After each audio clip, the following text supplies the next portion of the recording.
Isang mapagpalang araw po sa ating lahat. Ako po si Brian C. Mendoza. Ito po ang aking daily devotion ngayong araw, January 1, 2024. Ngayong araw po ay meron po tayong panibagong series dahil panibagong taon, panibagong series po para sa inyo po at ito po ay absolute authority. So, this is a seminary edition at ang una po natin yung topic para sa taon na to ay sino ang may authority sa buhay mo. Ngayon ang ating talata po ay magaling din po sa Genesis chapter 1 verse 1 sa simula, beginning. Basahin ko po, sabi po dito, in the beginning God created the heavens and the earth.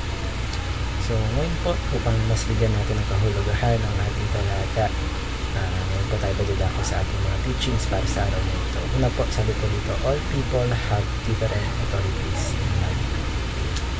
So sa ating mga buhay, we are influenced by various authorities, baka parents, teachers, minsan leaders, or even societal leaders. But however, these are just temporary and imperfect, pointing us toward the need for a greater and unchanging authority. That's why second teaching po natin is God and His Word is our absolute and eternal authority. So, unlike din sa mga binanggit ko kanina, in short, unlike human authorities, God and His Word talagang constant. It remains constant and unchanging kasi yung katotohanan niya is eternal, serving as the ultimate guide sa ating mga buhay. So, kapag tayo, when we place God's authority above all, doon natin nahanap yung ating purpose, mas naging clear yung buhay natin, and nakikita natin ang tamang landas ng direction sa ating mga buhay.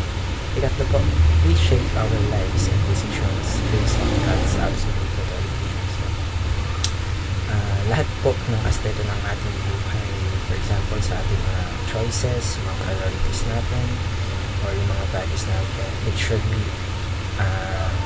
aligned with God's command. So, yung salita ng ating Diyos, yung word niya, it provides the foundation for living a life na mag-honor sa Kanya, na-reflect yung will ng ating Panginoon, ng ating Diyos. So, paano po natin ma-apply ang ating mga katuruan para sa araw na ito?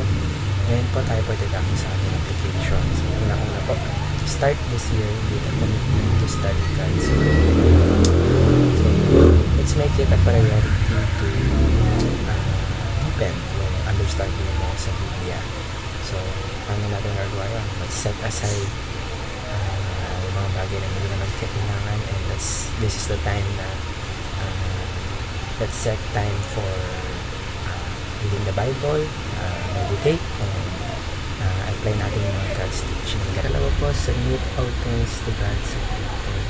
So, surrender mo ba yung plans mo, yung struggles mo, at kahit yung mga desisyon mo sa ating Panginoon.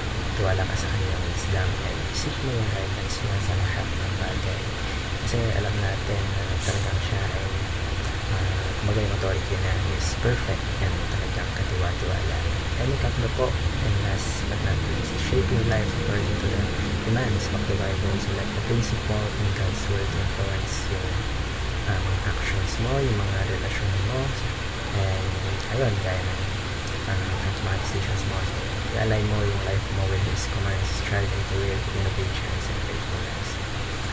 So, ngayon po, alam na naman po yung world natin o yung ating mundo. It offers many values, clearly authority.